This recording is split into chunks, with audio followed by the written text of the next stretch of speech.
let's look at this. It says, in an arithmetic progression, AP, the first term is this. That is A. The sum of the first and the sixth term is 20. That is A plus the sixth term.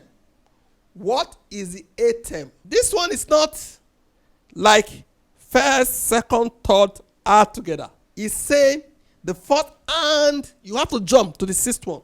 Therefore, let's represent this one as A. This one is sixth plus 6 as equals to 20, right? We know that this is A, 3 plus this as equal to 20.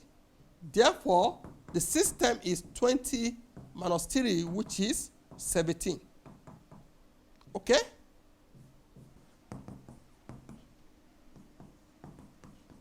Now we have this sixth term, 17. Okay? And the first term we know as what? As 3. This is system. The common difference we don't know. Okay? That's what we are looking for. Therefore, this is 5D, 17. You agree with me if I move this here? 17 minus 3, 5D. This will give us 14, 5D. Divide both sides by 5. You agree with me? This equals to 40 over 5. Okay? Now we have D as 40 over 5. We cannot find the eighth term. The eighth term is the first term plus eighth term minus 1D. What is the first term? The first term is 3. This is 7D. And our D is 14 over 5. Okay?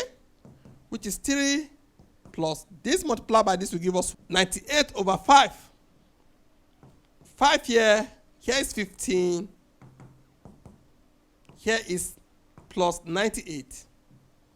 You agree with me? This is equals to 113 over 5, which you can call 22.6.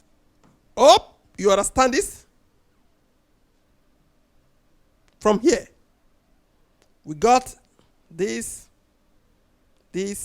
finally, we arrive here.